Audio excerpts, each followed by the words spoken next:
नाज़रीन आदाब, खैर मकदम है आपका। आप देख रहे हैं जी सलाम, मैं हूं इमरान खान आपके साथ और लेकर हाजिर हैं हम आज का मुद्दा।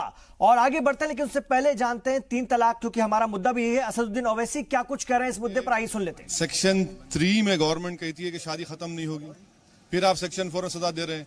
तो भाई जब शादी खत्म है, सजा किस बात की दे रहे हैं? फिर आप कौन सा कानून तहत देंगे? आप ये आर्बिट्री है।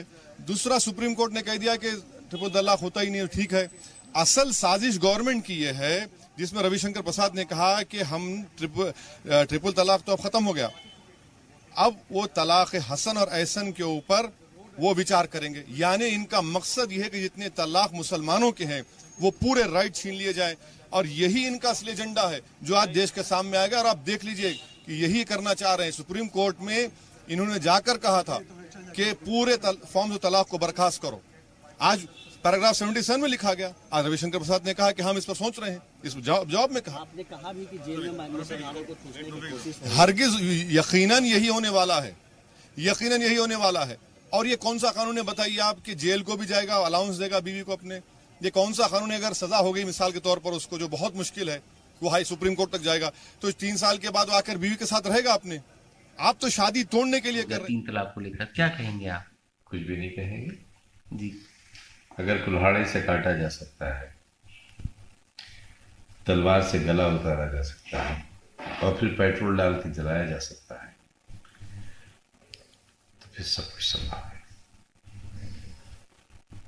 हम तो ये चाहते थे कि पर्सनल लॉ बोर्ड की सहमति होना चाहिए थी।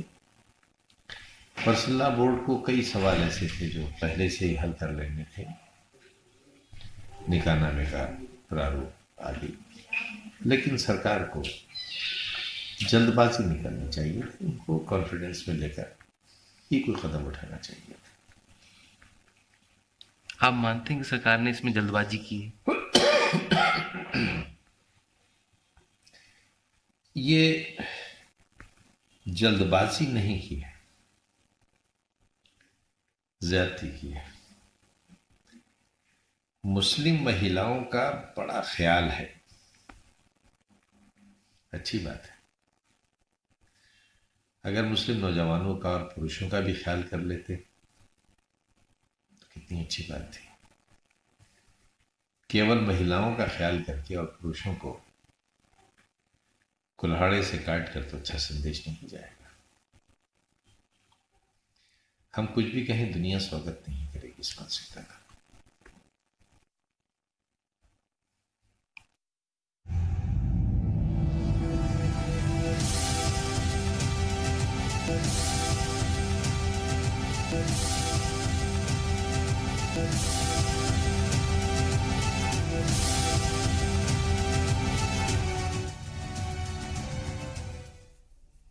तो तलाक बिदअत को तलाक, सुप्रीम कोर्ट के फैसले के बाद अब लोकसभा में भी 3 तलाक का बिल पास हो गया है। जहां सरकार इसे मुस्लिम खवातीन की ताकत बता रही है, तो दूसरी पार्टियां इसकी मुखालफत कर रही हैं।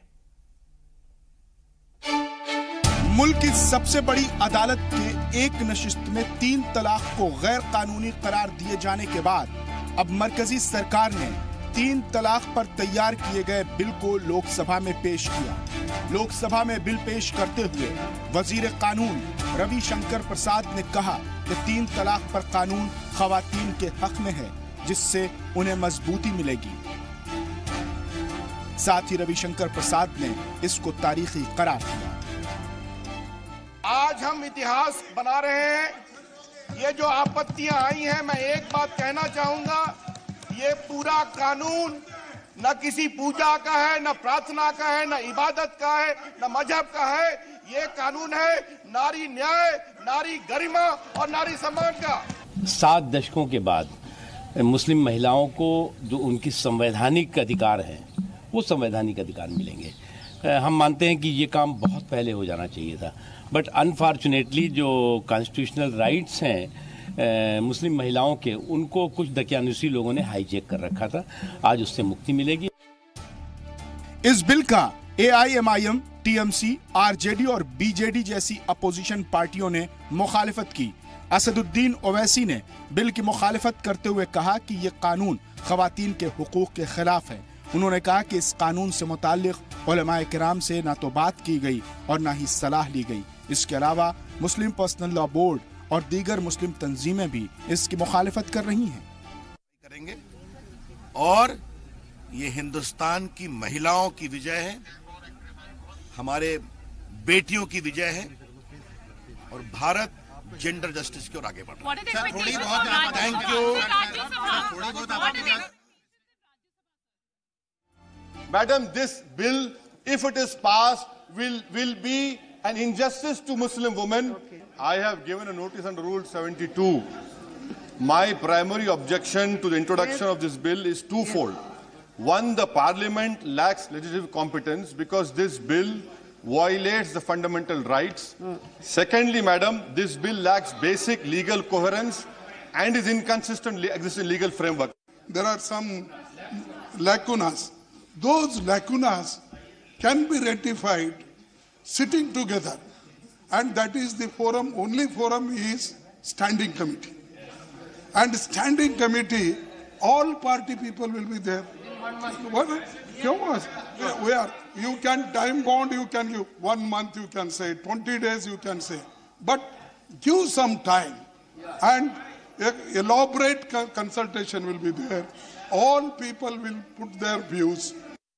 केंद्र सरकार का अपना एक एजेंडा है और वो हर काम को इस एंगल से देखते हैं कि उनको सियासी फायदा कितना हो रहा, तो इसमें भी कोई उनका पॉलिटिकल एजेंडा होगा।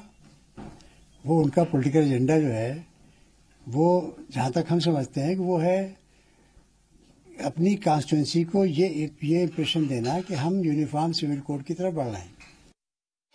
अदालत के 3 तलाक को गैर आईनी करार देने और उसके बाद सरकार के बिल की आखिर दीगर पार्टियां क्यों मुखालिफत कर रही हैं, लेकिन जमीनी सतह पर इसको लेकर एक नई राय भी सामने आ रही है। लोगों का कहना है कि 3 तलाक पर बन रहे कानून से मर्दों को भी फायदा होगा। उनका कहना है कि बहन बेटियों की शादियों के बाद तलाक का जो डर रहता है वो डर भी अब कम होगा। लेकिन सवाल है कि क्या पार्टियां सिर्फ मुखालफत के लिए ही मुखालफत कर रही हैं या वाकई सरकार के नए कानून में कुछ खामियां हैं, कमियां हैं। लेकिन ये साफ होता नजर आ रहा है कि एक नशिस्त में 3 तलाक पर बनने जा रहे कानून से मुस्लिम खवातीन को एक ताकत जरूर मिलेगी।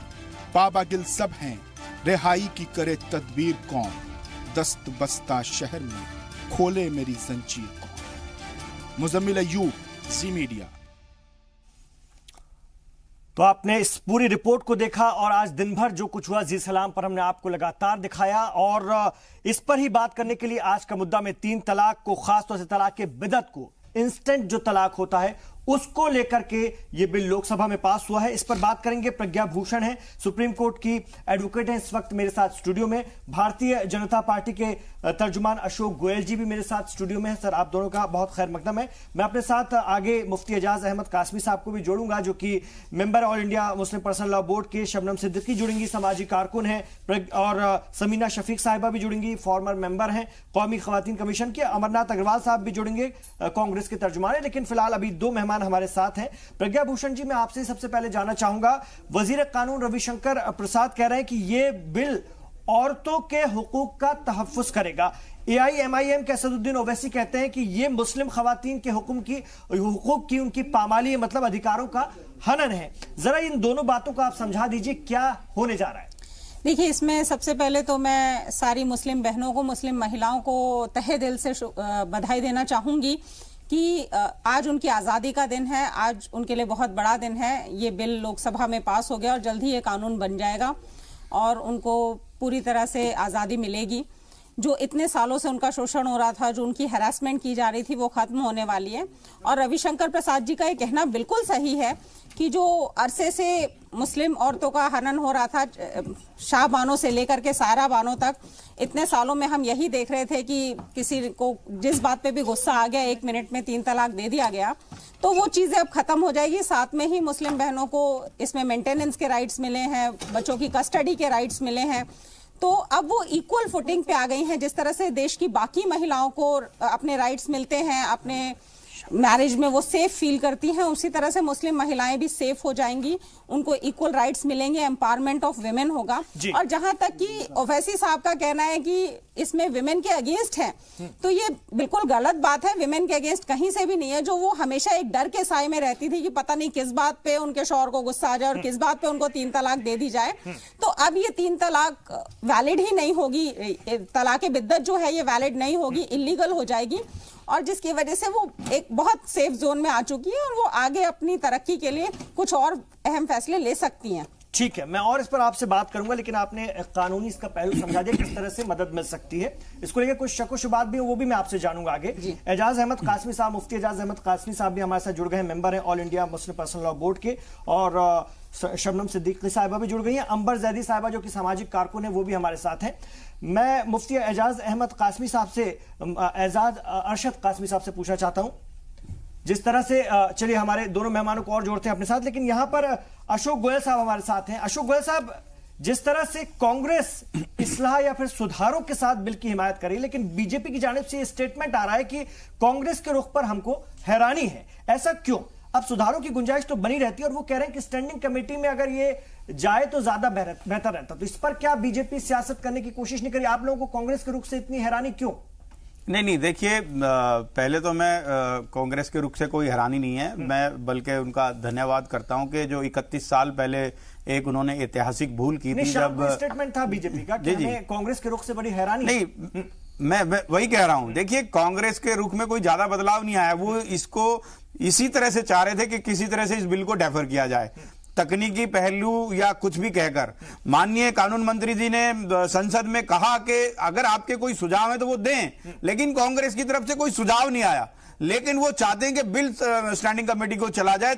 उनका सिर्फ एक ही मुद्दा था कि वो अभी भी इसको जेंडर इक्वालिटी उनकी प्रायोरिटी नहीं है, उनकी अपीजमेंट पॉलिटिक्स प्रायोरिटी है। अभी भी वो चाहते थे कि बिल किसी तरह से डेफर हो जाए। तो इसलिए मैं कह रहा हूं कि आज नरेंद्र मोदी जी की सरकार ने जो ऐतिहासिक कदम उठाया है, वो महिलाओं के पॉइंट ऑफ व्यू से जेंडर इक्वालिटी, जेंडर जस्टिस और जेंडर डिग्निटी एक ऐतिहासिक दिन है। और जैसे कि मैं आज पूरा दिन टीवी पे देख रहा था कि मुस्लिम बहनों के लिए आज ईद का दिन है, और फरियाद जिलानी कह रहे थे कि ये आप लोगों का पॉलिटिकल स्टैंड है, आगे चलकर आप अपने वोटर को ये मैसेज देना चाहते हैं कि देखिए हम यूनिफॉर्म सिविल कोड की तरफ बढ़ रहे हैं, ये वो कह रहे थे, और हो सकता है आपका स्टैंड हो और यही आप मैसेज देना चाहते हैं, आपको मुस्लिम खवातीन की उतनी फिक्र नहीं है। नहीं, देखिए इमरान जी, यही मैं आपको कहना चाह रहा हूं कि जफर जिलानी साहब ने जो कहा, जो जिम्मेवारी समाज के नाते इनकी थी उन्होंने नहीं निभाया। पिछले 70 वर्षों में जिस तरह से उनको अपने समाज के अंदर सुधार करना चाहिए था वो नहीं हुआ। 22 अगस्त को उच्चतम न्यायालय के फैसले आने के बाद भी आप देखेंगे ट्रिपल तलाक उसी तरह से जारी रहा। तो आप अपने समाज सुधार की जो जिम्मेवारी है उसको ना लेकर दूसरी पार्टी की तरफ इशारा करें कि उन्होंने भी इसमें कोई सियासत की होगी, तो आप अपने ऊपर प्रश्न उठा रहे हैं कि आपने इतने वर्षों में क्यों नहीं किया है। मीनाक्षी लेखी इस वक्त अपनी बात रखी, खुशी होगी कि इस तरीके की तमाम कुरीतियां समाज से समाप्त हो, क्योंकि औरतें चाहे किसी भी धर्म की हो, किसी भी जाति की हो, वो इस देश में सबसे बड़ी माइनॉरिटी है। राजनीति नहीं होनी चाहिए। बिल्कुल, इस विषय पर तो मेरे को आज पूरी उम्मीद थी कि आज सियासत का दिन नहीं है, आज एक राह मिली है, उस राह पर सब चलकर पूरे देश को एक करें। इंक्लूजन का दिन है कि सब लोग एक होकर इस बात को किया है। ये एक ऐतिहासिक कदम है, ये मील का पत्थर साबित होगा। और जो तलाक़े बिद्दत है, एक बार में 3 तलाक अब कोई भी देने की हिम्मत नहीं करेगा। भारतीय जनता पार्टी इस बिल को पास होने के लिए सरकार को बहुत बहुत मुबारकबाद देती है, और जिन लोगों ने इस लड़ाई को लड़ा उनको भी बहुत मुबारकबाद देती है। तो आपने सुना सैयद शहनवाज हुसैन को और मीनाक्षी लेखी को। एजाज अरशद कासमी साहब भी हमारे साथ हैं, मुफ्ती एजाज अरशद कासमी साहब। कासमी साहब, मेरा सवाल आपसे ये है कि पर्सनल लॉ बोर्ड और मौलाना कह रहे हैं कि जो इस्लाम को नहीं जानते वो कानून बना रहे हैं, पर मुझे बताइए कि जो इस्लाम को जानते हैं वो लोगों को कंफ्यूज नहीं कर रहे हैं क्या? देखिए, सबसे पहले तो मैं ये कह दूं कि आज जो कुछ भी हुआ पार्लियामेंट में, लोकसभा में खासतौर से जो बिल पास हुआ, मैं समझता हूं हिंदुस्तान की तारीख का ये बदतरीन और सियाह दिन इसलिए समझा जाएगा कि अपोजिशन की आवाज को बिल्कुल दबा दिया गया और एक तानाशाही की तरीके से जो हम कह रहे हैं वही अक्ले कुल है और उसमें किसी भी तौर पर चेंज नहीं किया जा सकता, बिल को पास कर दिया गया। आपको याद होगा 22 अगस्त को जब सुप्रीम कोर्ट का फैसला आया था, उसमें गर्चे माइनॉरिटी ये ऑर्डर है बिल बनाने का, लेकिन उसमें बाकायदा कहा गया है कि आर्टिकल 25 किसी तरह से इफेक्ट ना हो और जो पर्सनल लॉ के एक्सपर्ट हैं उन लोगों को भी एतमाद में, कॉन्फिडेंस में लिया जाए, उन लोगों से भी राय ली जाए। लेकिन इस बिल की ड्राफ्टिंग में कहीं पर किसी से कोई राय लेने की, यहाँ तक कि जो पॉलिटिकल पार्टीज है उनसे भी राय नहीं ली गई और जो कुछ खुद समझ में आया। और मैं समझता हूं, जहां तक मैं पूरी जिम्मेदारी से ये बात कह रहा हूं कि बिल के आप एक एक पेज को एक 3 ही पेज में तो है ही, आप जिसके कुल 7 सेंटेंसेस हैं, उसमें देख लीजिए, एक एक चीजों को आप गौर से पढ़ लीजिए। हर सतर से, हर लफ्ज से लगता है कि बिल्कुल जेहालत टपकती है। मैं पूरी जिम्मेदारी से ये बात कह रहा हूं, लेकिन पूरी जिम्मेदारी से कह रहा हूं कि सिर्फ और सिर्फ ये जेहालत का मजमूआ है। लेकिन जफर सरेश वाला बता रहे थे कि पर्सनल लॉ बोर्ड के मेंबर्स से उन्होंने पहले मुलाकात की थी और कहा था कि जाइए पीएम से इस बारे में बात कीजिए, लेकिन आप लोग नहीं गए, अड़े रहे। ये आपकी अलग जिद थी। आज जब आप कहते हैं कि हमसे नहीं पूछा गया, हमको शामिल नहीं किया, ये क्या बात है? आप जिद में रहेंगे? कभी ऐसी कोई बात नहीं हुई कि आज उनका ऑफिशियल स्टेटमेंट था। हाँ, उन्होंने कहा होगा या पर्सनली उन्होंने किसी से मीटिंग की होगी या बात की होगी, तो वो पर्सनल, वो जाहिर है कि बीजेपी के सदस्य नहीं है या बीजेपी के मेंबर नहीं है, बीजेपी के नुमाइंदा नहीं है, उन्होंने एक इंडिविजुअल कैपेसिटी में किसी से ऐसी बात की होगी, हो सकता है। लेकिन बीजेपी की तरफ से या सरकार की तरफ से कभी किसी एनजीओ को, किसी ऑर्गेनाइजेशन को इस तरह का कोई ऑफर नहीं आया और न कभी कोई राय मांगी गई। ये बिल्कुल कन्फर्म है और 100% कन्फर्म है। और समझा ही गया होगा पर्सनल लॉ बोर्ड के लोगों को, क्योंकि जिस तरह की दलीलें आपके वकीलों ने कोर्ट में दी हैं वो तो बहुत अच्छी नहीं थी। कपिल सिब्बल महिलाओं को जहनी तवाजुन खराब होने की बात कहते रहे, दूसरी जानिब कहते रहे कि ये मुद्दा आस्था का है और राम मंदिर जिस तरह से आस्था का सवाल है उसी तरह से ये मुद्दा है। इस तरह की दलाइल के बाद कौन आपको बुलाएगा? देखिए, कोर्ट में जो कुछ भी हुआ, जो कुछ भी फैसले हुए, जो कुछ भी बहस हुई, वहां पर हालात के तकाजे होते हैं और उसके मुताबिक बहसें हुई और अल्लाह के फजल से कोर्ट ने हमारी तमाम बातें एक्सेप्ट की है। आप फैसले की कॉपी को गौर से पढ़िए तो हर जगह उन्होंने जो धुतकार लगाई है तो सिर्फ और सिर्फ सरकार को धुतकार लगाई है और मीडिया को धुतकार लगाई है और जगह जगह उसने पर्सनल लॉ के प्रोटेक्शन की बात की है। हर पैराग्राफ में पर्सनल लॉ के प्रोटेक्शन, आर्टिकल 25 से 30 तक में किसी भी तरह से इंटरफेरेंस से जो है इख्तलाफ किया है कि उसमें किसी तौर पर छेड़खानी नहीं की जा सकती। रविशंकर प्रसाद ने वही बात, रविशंकर प्रसाद रविशंकर प्रसाद की बात मैं बता दूं, थोड़ा सा मैं 10 सेकंड लूंगा इस सिलसिले में। आपको याद होगा जब सायरा बानो का केस शुरू हुआ था तो उससे पहले यही रविशंकर प्रसाद जी है जिन्होंने बाज़ाब्ता लॉ मिनिस्ट्री को लेटर लिखा था कि कॉमन सिविल कोड लाने के लिए क्या क्या रुकावट है इस सिलसिले में बात की जाए। और उसके बाद बाज़ाब्ता लॉ कमीशन ने रेफरेंडम के तौर पर एक लेटर जारी किया था कि इस सिलसिले में लोग अपनी राय दें, जिसका पूरा मुस्लिम पर्सनल लॉ बोर्ड ने बहिष्कार किया। और उसके बाद सारी ऑर्गेनाइजेशन एक प्लेटफॉर्म पर जब आ गई और अपोजिशन भी एक प्लेटफॉर्म पर आ गए तो फिर ये देखा कि नहीं इसमें हमारी बात नहीं बन पाएगी कॉमन सिविल कोड में, तो ये अलग पैतरा बदलते हुए फौरन जो है सायरा बानो के केस को जो है इन्होंने अपने हाथ में ले लिया और सायरा बानो के केस को लेकर के, मेरी बात कंप्लीट होने दीजिए, अगर मैं गलत कह रहा हूं तो फिर आप उसको रद्द कीजिएगा। लेकिन मैं गलत नहीं कह रहा हूं, तारीख है, ठीक है, लेकिन राज करते रहे। तारीखी जो बात मैं कह रहा हूं पहले उसकी बात आप कीजिए। हमने क्या क्या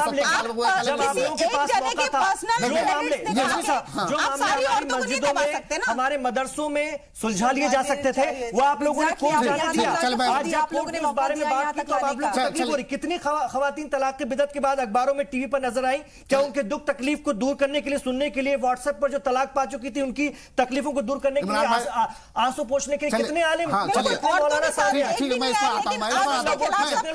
मैं इसकी भी वजाहत कर दूं फिर मैं आगे आऊंगा। देखिए, मुस्लिम पर्सनल लॉ बोर्ड शायद आप लोगों में से कोई उनकी ऑफिस ना कभी विजिट किया होगा ना देखा होगा। यही वजह है कि जब उन्होंने 5 करोड़ सिग्नेचर जो है सामने पेश किए तो उस पर कोई मीडिया वाले ने कभी कोई स्टोरी नहीं की। लेकिन भारतीय महिला आंदोलन ने सिर्फ 50,000 सिग्नेचर पेश किया तो रोजाना उस पर स्टोरी चलती रही। 5 करोड़ का कोई नहीं। लेकिन एक मिनट मैं अपनी बात पूरी कर लूं।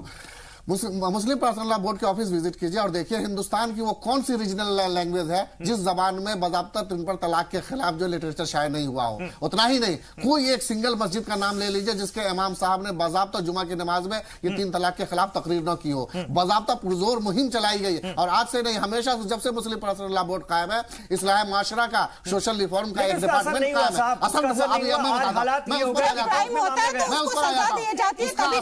नहीं हुआ, उनका असर 3 साल की सजा का प्रावधान डाला गया है। एक मिनट 10 सेकंड और लोग, अगर उसका असर नहीं हुआ तो आप ही बताइए कि देश की एक बहुत बड़ी संस्था टाइम्स ऑफ इंडिया की सर्वे रिपोर्ट है जिसके अंदर क्लियरली कहा जाता है कि इस देश के अंदर जो मुसलमानों में जो तलाक का रेशियो है, एक तो तमाम मजहब में सबसे कम है तलाक का रेशियो, लेकिन जो तलाक का रेशियो है उसमें तलाक हसन जो इस्लामी तरीका इख्तियार किया गया है वो 35% है और तकरीबन 20 से 21% जो है वो औरतों ने खुद अपनी जानिब से तलाक लिया खोला।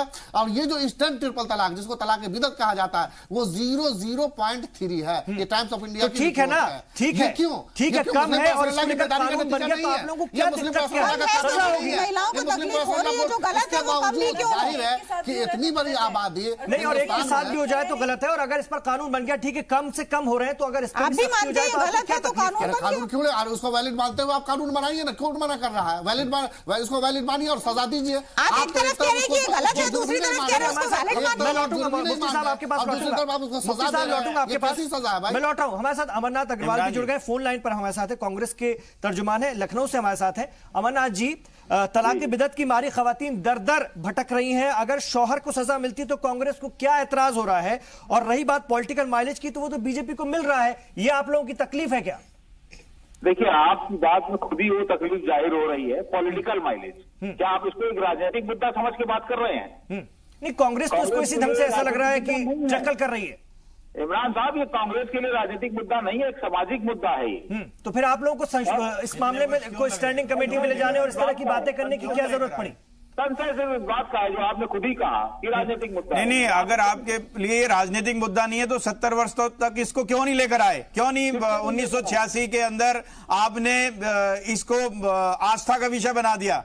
जब उच्चतम न्यायालय ने निर्णय दिया था साबानो केस में, अगर ये राजनीतिक मुद्दा आपके लिए नहीं था तो क्यों नहीं आपने मुस्लिम बहनों की चिंता की? तब चिंता है, तब भी चिंता थी, अब भी चिंता है। कहाँ की आपने उसको, जब सुप्रीम कोर्ट ने उसके साबानो के केस में फेवर में दिया, अलाउंस दे दिया, उसके बाद आपने उसको रिजेक्ट कर दिया। वही एक ऐसा मोड़ था अमरनाथ अग्रवाल जी जिसके बाद बीजेपी को भी मौका मिला, उसने अपनी पॉलिटिक्स को, कांग्रेस ने बाकायदा मौका दिया, इसके लिए कांग्रेस जिम्मेदार है, मौलाना जिम्मेदार है। इस बात की चिंता कर रहे हैं जिनको महिलाओं से कोई मतलब नहीं है, महिलाओं से, न कि मुस्लिम और हिंदू, किसी महिला से मतलब नहीं है। हमारी सिर्फ इतनी सी मांग है कि आप इसको पार्लियामेंट में लाइए, इसको बहस कराइए, ताकि इस पे कानून अगर बन रहा है हम उसके साथ हैं, लेकिन अगर इस पे बहस होगी तब ये पुख्ता कानून होगा, सारे संबंधित लोगों से बात होनी चाहिए। आपने बिल पास कर दिया, एक तरफा बिल के बात पे हम विरोध में है। आपने जैसे जीएसटी लाए, एक तरफा ले आए थे और बार बार बदलना पड़ा। इसमें कांग्रेस कौन से प्रोविजन के अगेंस्ट है ये भी क्लियर। आज संसद में बिल पेश किया, कांग्रेस ने कोई भी संशोधन नहीं दिया। डिस्कशन के दौरान कांग्रेस ने एक भी मशवरा नहीं किया। जेल नहीं जाना चाहिए, हमने अभी मशवरा, अपनी चिंता जाहिर तो की है, बिल्कुल जाहिर की है चिंता। मर्द को जेल जाना चाहिए कि नहीं जाना चाहिए? कांग्रेस को इस बात पे एतराज है जी? मर्द को जेल जाना चाहिए या नहीं जाना चाहिए? आपकी आवाज को रिपीट कीजिए सर। जो शौहर अपनी बीवी को एक साथ 3 तलाक दे रहा है, तलाक बिदअत, उसे जेल जाना चाहिए या नहीं जाना चाहिए? मैंने बिल्कुल जाना चाहिए, लेकिन उसके लिए कानून में पहले आप तो फिर आप अगेंस्ट कौन से पॉइंट है ये भी बता दीजिए अग्रवाल साहब। कांग्रेस को ऑब्जेक्शन क्या है वो तो बताएं। ऑब्जेक्शन कर रहे हैं आप, ज्यादा बड़ा तो बिल है नहीं है। अगर शोहर क्रिमिनल एक्ट करेगा तो वो जाएगा जेल में, ठीक है, जेल में चला। अगर क्रिमिनल एक्ट करेगा तो शोहर को जाना ही होगा। डोमेस्टिक वायलेंस के भी अगेंस्ट हो जाएंगे, डावरी एक्ट के भी अगेंस्ट हो जाएंगे। आपको तो अभी कौन उठा रहा है? अभी तो आप उसको सड़क पे भेज रहे हो। अभी तो आप उसको रात को 12 बजे घर से निकाल देते हो। आजाद होगी दूसरी अभी तो आप रात को 12 बजे उसको घर से निकाल देते हो। आपको कोई चिंता नहीं की? जो बगैर तलाक दिए निकाल 70 वर्ष तक आपने कोई चिंता नहीं की। जब आप बोल रहे थे तो मैं सुन रहा था। जो बगैर तलाक दिए निकाल देता है, मैं वही कह रहा हूँ।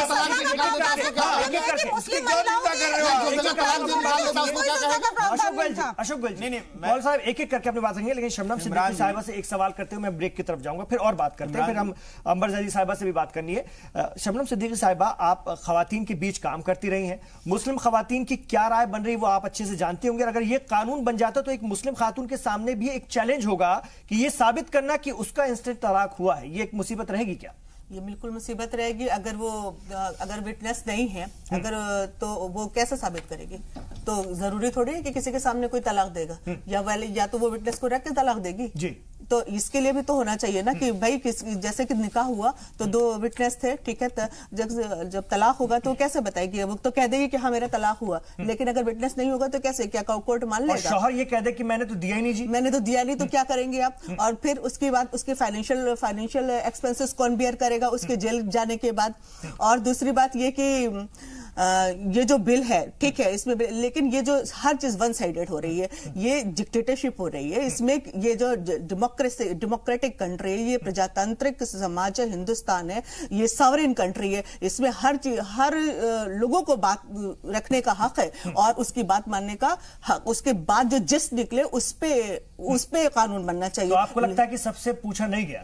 बिल्कुल नहीं राय ली गई सबसे, कि वन साइडेड हो, जीएसटी हो, डिमोनेटाइजेशन हो, ये ट्रिपल तलाक हो, बस इश्यू बनाए गए, उस पर डिबेट हुई, लेकिन किसी की राय नहीं रखी गई। तो ये डेमोक्रेटिक जो डेमोक्रेसी नहीं करना चाहता हूं। देखिए, जिस तरह से इस सरकार ने देश के हित में ऐतिहासिक फैसले लिए हैं, जीएसटी और डिमोनेटाइजेशन, इस देश ने दिखाया है कि देश के हित में थे। और डिमोनेटाइजेशन देश के हित में कैसे था सर? बीच में इंटरव्यू कर रहा हूं, मैं बता रहा हूं कि देश ने दिखाया कि देश प्रधानमंत्री नरेंद्र मोदी जी के साथ है। और मुझे आज बड़ा आश्चर्य लग रहा है कि 70 साल से इस इश्यू पे डिबेट कर रहा है देश, 70 साल से इस पे चर्चा हो रही है। 31 साल पहले सुप्रीम कोर्ट में चर्चा हुई, लगातार इस पे चर्चा हो रही है। ट्रिपल तलाक इलीगल कर दिया सुप्रीम कोर्ट ने, उसके बावजूद भी 67 केसेस हो गए। आज हम कह रहे हैं कि इसके ऊपर चर्चा होनी चाहिए। मैं ये कह रहा हूं कि ये कानून बहुत पहले हो जाना चाहिए था। आज हम बात कर रहे हैं, जो बात कर रहे थे इतने टाइम से डिबेट हो रही है और किस तरह से रखा गया। लेकिन सबसे बड़ी तो इंस्टेंट ट्रिपल तलाक पे तलाक बिदअत पे रोक लग गई है। कह रहे हैं हमसे बात होनी चाहिए। मर्डर का कानून है लेकिन मर्डर नहीं रुके, ये कहना है तो इसका मतलब क्या कानून? एक छोटा सा वक्फा, मैं लौट रहा हूँ, अंबर ज़री साहब मैं लौट रहा हूँ। एक छोटे से वक्फे का इशारा हो रहा है, अंबर जी से बात शुरू करेंगे, मौलाना साहब से और भी बात करनी, इस छोटे से वक्फे के बाद।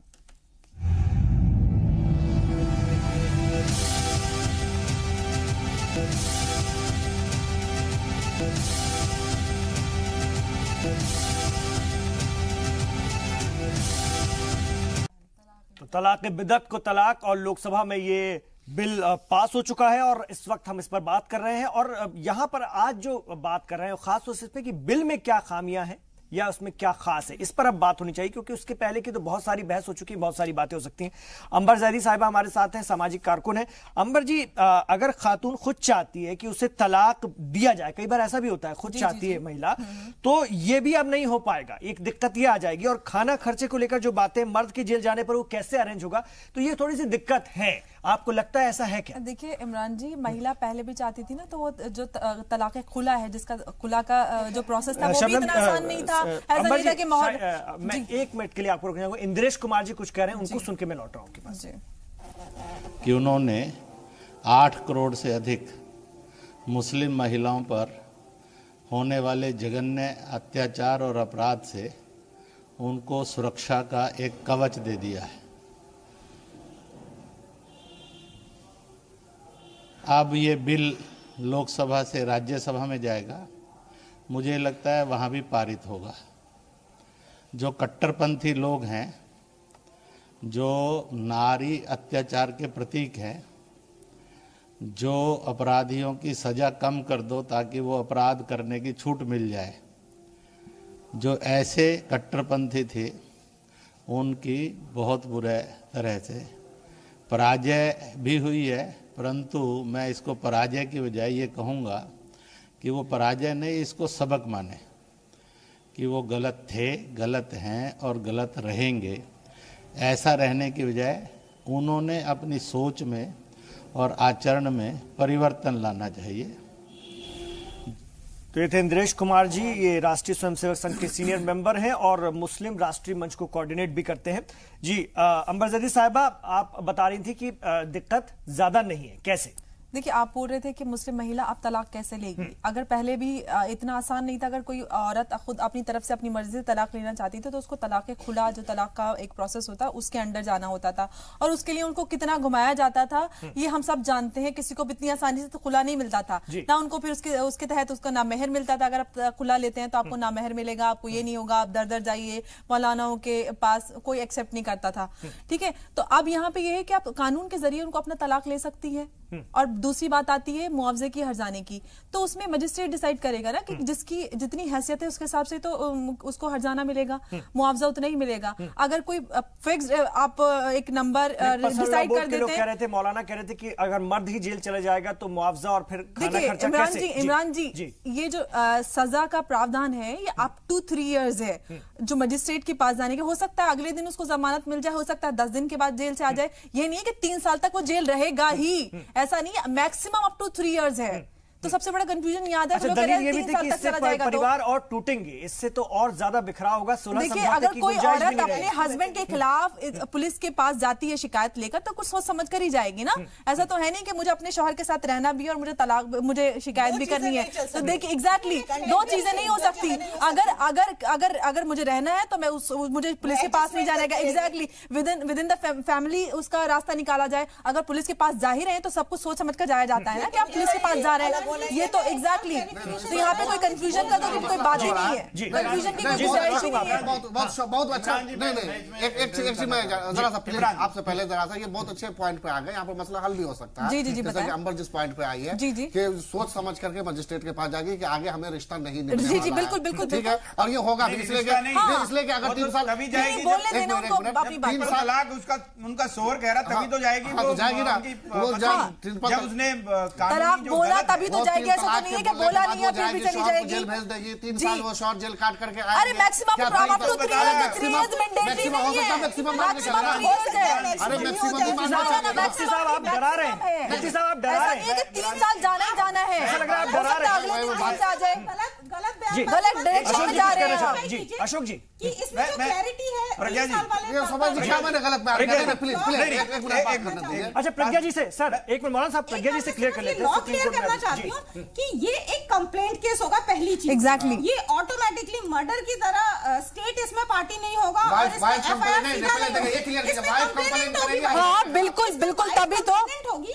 और क्योंकि कंप्लेन केस है तो जब कंप्लेनेंट कोर्ट में खड़ी होगी और उस पे फिर जो क्राइम किया गया है उसकी सिवेरिटी को देखा जाएगा, उसके हिसाब से पनिशमेंट मैक्सिमम की दी जाएगी। हो सकता है वाइफ ये कहे कि हमारी सुलह हो गई है तो उसको 10 दिन जेल भेज दे, हो सकता है 1 दिन में रहे, हो सकता है जेल हो ही बिल्कुल कॉम्प्रोमाइज। लेकिन प्रज्ञा जी एक शक है, अगर कंप्लेंट हुई कि मुझे 3 तलाक दिया गया है एक बार में तो पहली फुर्सत में जेल जाएगा शौहर? उससे शौहर से पूछा जाएगा ना, शौहर ने क्या दिया कि मैंने दिया, इसके लिए एफआईआर होगी, वो अपनी वेरिफिकेशन होगा। एग्जैक्टली प्रज्ञा जी, यहाँ ये भी शक है, शौहर ने कहा जी मैंने तो दिया ही नहीं, कि कौन है गवाह, किसने पूछा? वो प्रूफ किया जाएगा। वो कैसे प्रूफ होगा? इसके अंदर इतनी खामियां हैं, इतनी खामियां कि आप सोच नहीं सकते हैं। इतनी खामियां वो कैसे प्रूव होगा? वो कैसे प्रूव होगा? वो उसको प्रूव करने में 10 साल लग जाएंगे। 10 साल जो मजिस्ट्रेट के यहाँ दौड़ते रहे। कानून का मिसयूज करना पड़ता है। बिल्कुल, इसका मतलब ये थोड़ा जंगल राज चलता रहेगा। आगे की कोर्ट की कॉम्प्लेक्सिटीज को लेकर अच्छा, वो हस्बैंड जेल काटने के बाद आएगा, फिर बीवी को अपना लेगा, फिर बीवी को जाएगा कि मुझे जेल से साथ जाना है, तभी तो पुलिस के पास जाएगा। क्या उसकी वजह से गुंजाइश छोड़ेगी नहीं, तभी तो पुलिस के पास जाएगा कोई शिकायत लेके।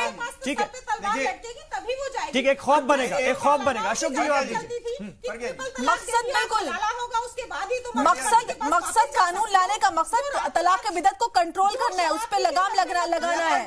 बिल्कुल, तो वही तो कंट्रोल हो जाएगा जब किसी को पता है कि ट्रिपल तलाक बोलने से। ठीक है मैडम, आपके कहने का मतलब है, आपके कहने का मतलब है, क्यों उसका इस्तेमाल करेगा? आपके कहने का मतलब है कि खौफ होगा तभी मामला जम पाएगा। अशोक जी कुछ कहना कोई भी कुरीति के लिए जब तक कि सजा का प्रावधान ना हो तो उसको लगाम कैसे लगाई जाएगी उस पर? जबकि आप शरीयत का हवाला देके इसकी मुखालिफत नहीं कर सकते, क्योंकि शरीयत में तो है ही नहीं, ना कुरान में है ना शरीयत में है। बिल्कुल, तो आप किस चीज का हवाला देके इस बिल की मुखालिफत कर रहे हैं? होगा तो वो जो प्रोटेक्ट करने के लिए, जो मैरिज को बचाने के लिए हो रहा है, वो मैरिज का वहाँ बच रही है। अशोक जी जवाब दीजिए। बिल्कुल जी, कहने को जिस तरह से कासमी साहब मिसगाइड करने की कोशिश कर रहे हैं यहाँ पर चैनल के माध्यम से, देखिए मैं ये कह रहा हूँ, आप सुनिए तो देखिए, अगर कोई भी सोहर ट्रिपल तलाक कहकर आज किसी भी अपनी पत्नी को रात को 12 बजे सड़क पर बेदखल कर देता है, उसकी तो इन लोगों ने कभी चिंता नहीं की। आज ये चिंता ये कर रहे हैं कि वो जो जिसको वो बाहर कर देंगे, शादी बचेगी कि नहीं बचेगी, मेंटेनेंस देंगे कि नहीं देंगे। अभी तो वो रात को 12 बजे घर से बाहर निकाल देते हैं, तब तो आप चिंता नहीं कर रहे। आज आप इसकी चिंता कर रहे हैं कि वो शादी तो खत्म ही कर दी उसने, जब 3 बार तलाक कह दिया। तो आज कानून का इकबाल है उसके अंदर कि वो इसको खत्म नहीं कर सकता है। अशोक गोयल जी, एक बात जोड़ना चाहती हूँ डर होगा, एक बार आपके साथ जोड़ना चाहती हूँ, प्लीज। नहीं करेगा। आज अगर आपने इतने वर्षों में चिंता की होती, 10 सेकंड ये बात तो सही, 10 सेकंड चाहिए, तुरंत देखना होता, 10 सेकंड चाहिए अशोक गोयल जी। आएगी सर, आप लोगों पर बार-बार उंगली उठेगी। अगर आप लोगों ने, हम तो कहते 1437 सालों में इस बीच आप लोगों ने कुछ कर दिया होता बेहतर, तो ये दिन नहीं आता सर। और ये कानून बिल्कुल ये कोर्ट में नहीं जाता। बात करते हैं, कुरान की बात करते हैं, इस्लामिक स्टेट ने भी इसको ट्रिपल तलाक को बैन किया हुआ है।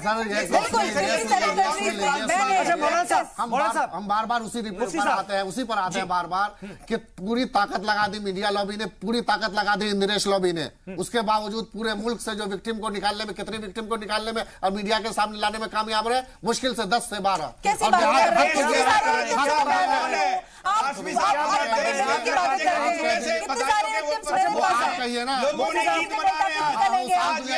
मुस्लिम बहनों के लिए ईद का दिन है, आप कह रहे हैं कि जो मुसलमानों को आप पाकिस्तान भेज रहे थे, ये तो अच्छी बात है ना। 67 केसेस को 22 अगस्त के बाद सामने आ चुके हैं।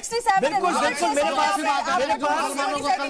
ऐसी बात कर रहे हैं। जो मुसलमानों को कल तक पाकिस्तान भेज रहे थे, आज उसके हित की बात कर रही है, बड़ी अच्छी बात है। वेलकम करते हैं बीजेपी। 22 अगस्त के बाद से 22 अगस्त के बाद से 22 अगस्त के बाद से प्रज्ञा जी 22 अगस्त के बाद से फैसले के पहले जो सुप्रीम कोर्ट का फैसला है उसमें ट्रिपल तलाक के 177 मामले थे उसी दौरान, और एससी के फैसले के बाद 66 मामले और दर्ज हुए। तो आप क्या कह रहे हैं, जो केसेस आप कह रहे थे, जो जिक्र कर रहे हैं, उसमें वो केसेस भी है जो क्या कहते हैं यहाँ अलीगढ़ में हुआ था कि अलीगढ़ में तलाक एहसन दिया था और उसको सारी मीडिया ने ट्रिपल तलाक करके 3 दिन तक बहस, एक हफ्ता तक बहस, हर तलाक पे मामले की बात कर रहे हैं। 10 करोड़ महिलाओं की आबादी, 10 करोड़ से ज्यादा महिलाएं हैं, क्या उसमें उनकी वाइफ ने अपनी शिकायत की थी? नहीं होगा उसमें जी नहीं, उनकी वाइफ ने अपनी शिकायत की थी और जो तरीका सही था, और ये सबने माना था, अगर वो सही तरीके से जो तरीका है उसके हिसाब से तलाक दे रहे थे, लेकिन उन्होंने अपनी शिकायत की थी, जो जुल्म सितम उन पे हुआ था उसको लेकर बात हुई थी। मीडिया ने तलाक के बिल्कुल, हमने भी इस पर बहस की थी, लेकिन तलाक के तरीके पर बिल्कुल बहस नहीं की। कम से कम जी सलाम थे, जी सलाम ने इस तरह की बहस नहीं की थी। अच्छा मुफ्ती साहब, सुपर पावर बनने जा रहा है, हम तलाकों की बात कर रहे हैं। अच्छा वृंदावन पर बहस कर लेंगे, एक बात बताइए मुफ्ती साहब, करिए ना, चलिए आगे जी। मुफ्ती साहब आगे बढ़ते हैं। देखिए अगर तलाक की बिदअत की सूरत, आप कह रहे हैं कि इसमें बहुत सारी खामियां, लेकिन कुछ अच्छी बातें भी। देखिए अगर तलाक की बिदअत की सूरत में अगर मर्द सरकारी नौकर है तो सस्पेंड होगा, प्राइवेट है तो उसकी नौकरी जाएगी। ऐसे में मियां बीवी में हो सकता है कि एक खौफ से ही सही अंडरस्टैंडिंग बन जाए, आगे चलकर मियां भी झुकेगा, बीवी भी थोड़ा सा झुकेगी, फैमिली बच जाएगी। मुझे जवाब देने दीजिए। एक तो ये कि वो खौफ आप चाह रहे हैं कि वो खौफ की वजह से वो 3 तलाक नहीं कानून से बचना है ना।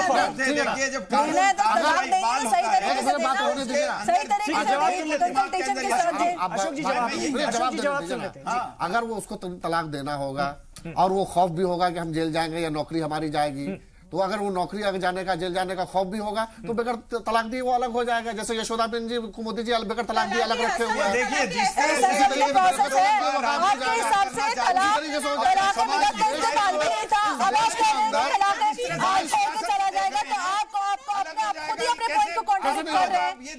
तलाक ही नहीं देगा तो गायब हो जाएगा, अपने घर से क्यों जाएगा? महिला के सम्मान को तो वहाँ पर अरे किया इस जाएगा। देश के अंदर आप नई चीजें लोगों को बता दीजिए। और इस देश के अंदर 18वीं सदी में आप जी रहे हैं। नहीं हम 18वीं नहीं पहली सदी में जी रहे हैं। महिलाओं के साथ अत्याचार पहली सदी में जी रहे हैं। 18वीं सदी में अशोक जी, मुफ्ती साहब, एक छोटे से वक्फे का और वक्त हो चला है। मैं यही सवाल शबनम जी से भी पूछूंगा, जो कि कह रही हैं कि इस पर बातचीत होनी चाहिए थी, थोड़ा मशवरा होना चाहिए था। यही सवाल मैं उनसे पूछूंगा कि ये खौफ ठीक है या ये खौफ और मुश्किल पैदा करेगा। अंबर साहिबा से भी और प्रज्ञा जी से भी मेरा यही सवाल रहेगा इस वक्फे के बाद। तीनों से हम जवाब लेते हैं।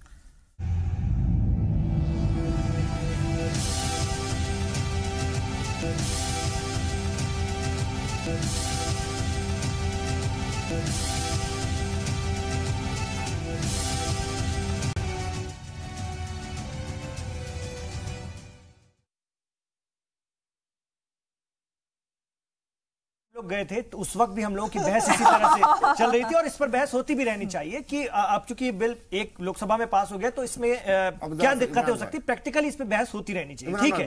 और शबनम सिद्दीकी साहिबा से मैं यही पूछना चाहूंगा कि ये खौफ है, ये रिश्तों को क्या कुछ मजबूत करेगा या और ज्यादा तोड़ेगा? कहीं तो डर की वजह से नहीं होगा और कहीं तो जबरदस्ती रहना पड़ेगा। तो दिल से अगर रिश्ते अगर कानून से चलते तो हर रिश्ता की कानून की जरूरत ही नहीं पड़ती।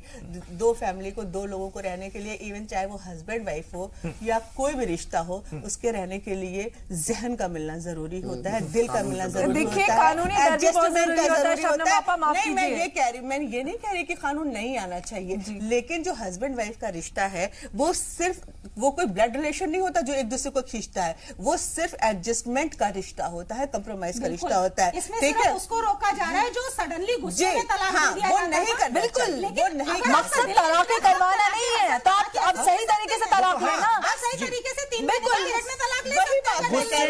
वही मैं कह रही हूँ, दिया गया या प्लान्ड वे में जबरदस्ती घर से निकाला गया रातों रात। फोर्सेबल तलाक नहीं होना चाहिए, फोर्सेबल डिवोर्स कम से कम उसका खौफ ये कानून बनाएगा। मुफ्ती साहब आप इस बात से कितना इत्तेफाक रखते हैं? नहीं देखिए, इसमें तो अभी बहुत अच्छी बात वैसे साहब ने कही कि एक आदमी 3 तलाक दे देगा, मजिस्ट्रेट के पास जाएगा, उसके वहां पर कहेगा सजा के डर से सीधा कह देगा मैंने 3 तलाक नहीं दिए, 1 तलाक दिए, तलाक आसन दिए। अरे जब डर होगा तो बोलेगा ही नहीं, सबसे बड़ा पॉइंट तो ये है, बोलेगा ही नहीं। जब डर है, पता है कि 3 साल के लिए जेल जाऊंगा, हजाना देना पड़ेगा, तो कोई क्यों बोलेगा? सबसे बड़ा पॉइंट तो यही है। मुझे बात जरा क्यों बोलेगा कोई? आप जवाब देते रहिए। मर्डर करके बोलते हैं, सब पता है लोगों को कि मैं मर्डर करूंगा तो जेल जाऊंगा, 7 साल की सजा होगी, तो मर्डर क्यों करेगा? इस एक्ट से ज्यादा जाहिलाना एक्ट आज तक दुनिया में आया है। मैं बता देता हूँ ना, ये एक हमारे जूते की नोक पर जाइए, जब भी कोई काउंसलिंग होती है तो काउंसलिंग का मतलब यही होता है, जब ये केस कोर्ट में जाएगा उसमें अगर शोर कहता है कि मैंने ट्रिपल तलाक नहीं दिया तो इसका मतलब काउंसलिंग हुई है, काउंसलिंग होगी, वो फिर एक साथ रहेंगे। नहीं, एक साथ मैंने एक तलाक दिया, मैंने नहीं दिया तो वो फिर एक साथ रहेंगे। नहीं रहेंगे, हम नहीं रहेंगे, हमने 1 तलाक दिया, तो उसके तलाक देने के बाद 2 तलाक आसन दिया। हाँ, तो फिर पूरा कीजिए ना, आप कोई प्रॉब्लम नहीं होती, लेकिन तलाक ऐसा तो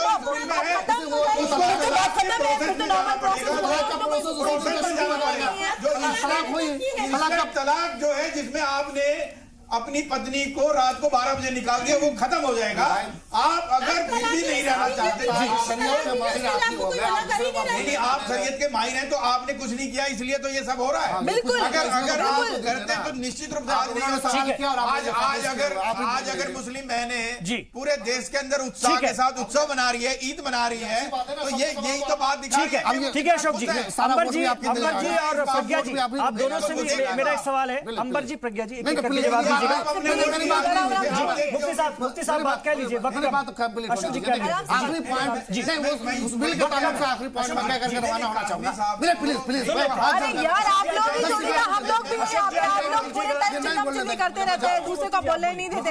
मुझे 10 सेकंड भी नहीं देते जी, बैठे ही रहेंगे तो अच्छा रहेगा ना, क्योंकि ये आप ही बोल रहे हैं अगला शो जानने के लिए एक्सक्लूसिव रखना, इन दोनों की कैटफाइट शो करना। बोल लो देखिए, बिल्कुल वो बिल पर मैं बोल रहा हूँ, इधर उधर की नहीं। मैं किसी से भी जवाब देना चाहूंगा, कोई भी जवाब उसके बाद जवाब देने दीजिएगा बीच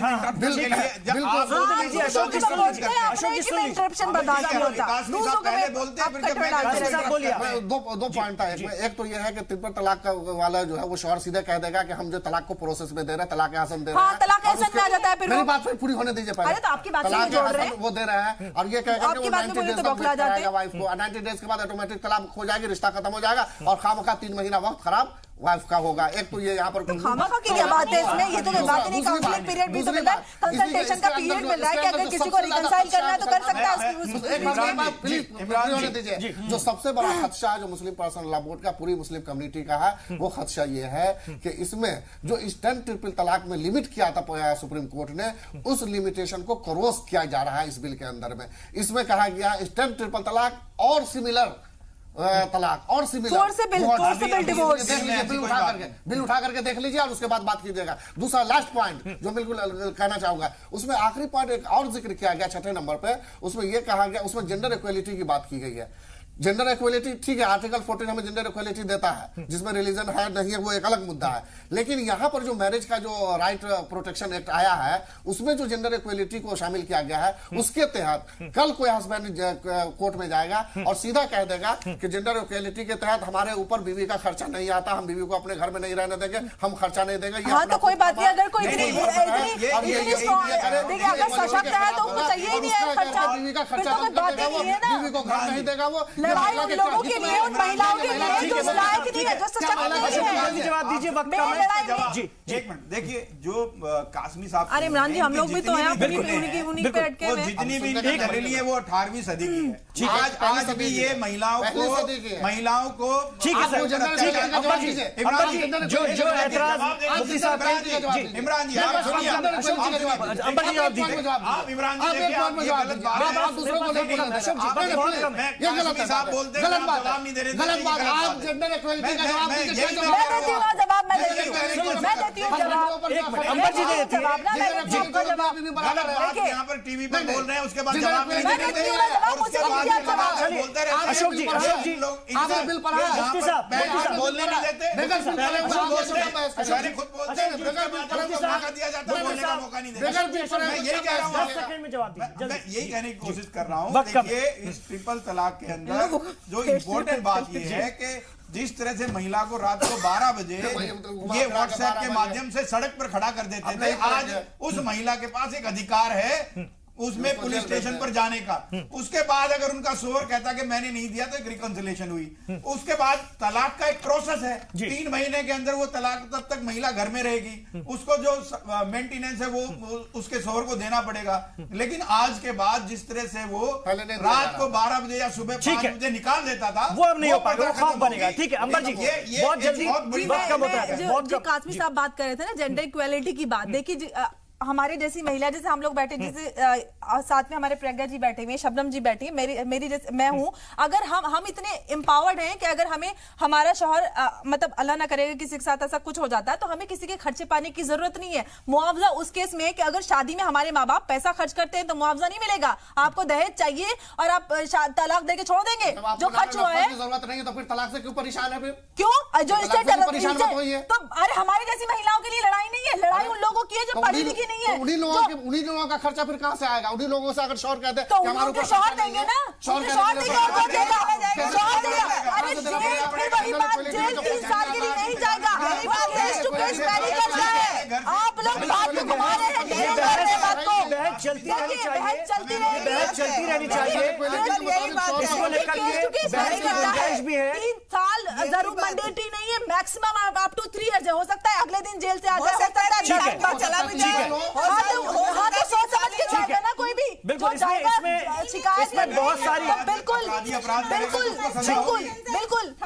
जो भी शिकायत करेगा तो सोच समझ के जाएगा ना कि आगे क्या करना है। ऐसा तो उठाया और शिकायत करने चले गए। बिल्कुल अंबर जी, कोई भी पुलिस तक जाता है तो सोच समझ के जाता है, इसमें कम से कम बिल्कुल बहस की गुंजाइश है। ये बात तो निकल कर सामने आई और इसमें देखना पड़ेगा कि कुछ चैलेंजेस खवातीन के सामने भी होंगे कि उनको प्रूफ करना पड़ेगा और क्या पुलिस को भी इसमें ज्यादती करने की कहीं छूट ना मिल जाए, ये भी देखना पड़ेगा। बहुत सारी चीजों को पुलिस कुछ नहीं करेगी इसमें। वक्त की कमी है, बहुत शुक्रिया आप तमाम मेहमानों का इस बहस में हिस्सा लेने के लिए। आगे भी हम इस पर और बहस करते रहेंगे, ये आज की बात नहीं, इस पर और बहस होती रहेगी, बहुत सारी बातें निकल कर सामने आएंगी। बहुत बहुत शुक्रिया आप देख रहे थे। लेकिन हाँ, चलते चलते जरूर कहेंगे कि आज के दिन बुर्के से झांकती आंखों में एक रोशनी है, जंजीरों से आजादी की एक खिलखिलाहट है और कम से कम कोई कह तो रहा है कि बोल कि लब आजाद हैं तेरे। आप देखते रहिए जी सलाम।